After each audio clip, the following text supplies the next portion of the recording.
Hello. So the story we'll be reading today is The Little Dutch Boy. Now, because of limited time, we're splitting the story into two parts, so this is part one. Long ago, there was a boy named Hans. He lived with his mother in a pretty little town in Holland. As you may know, the land in Holland is very flat and also lower than the sea. Dutch farmers had built high walls called dikes to keep the sea from flooding their farms. Like all Dutch children, little Hans knew if that dike were to break, the fields would fill with seawater. The town would then be ruined. One day, Hans's mother packed a lunch basket for him to take to a friend, Mr. Van Natten. He lived outside of town, and it was a very long walk to his house. Before Hans left, his mother reminded him to take Mr. Van Natten's house in plenty of time to walk home before it grew dark. On his way out of town, Hans followed the road that ran along the dike. After a time, he arrived at Mr. Van Natten's house.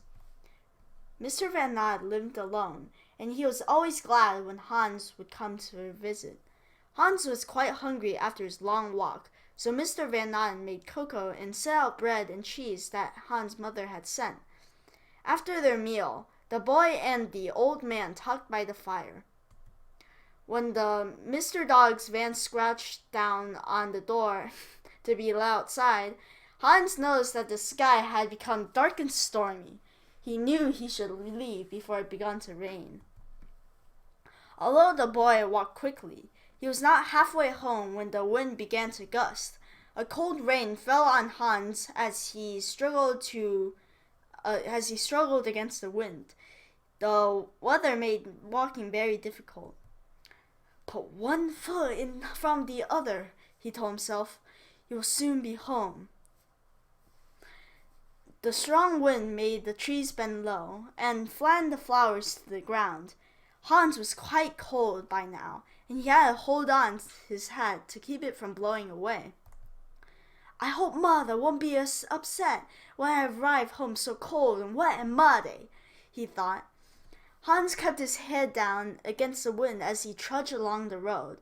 It was so dark that Hans did not know where he was until he lifted his head and saw that the dike in front of him. This meant he would be home very soon.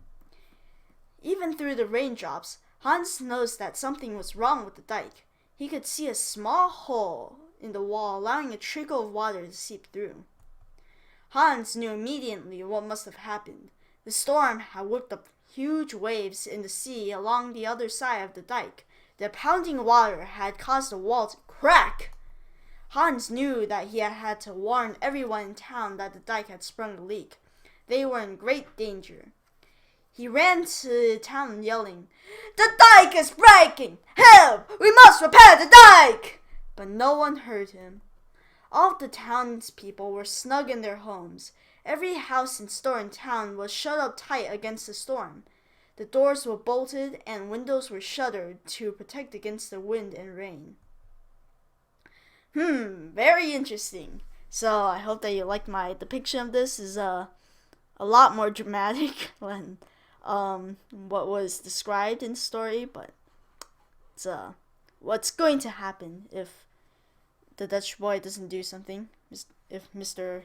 Hans or Haynes doesn't do something. So yeah, see you next time on the next one. Bye bye.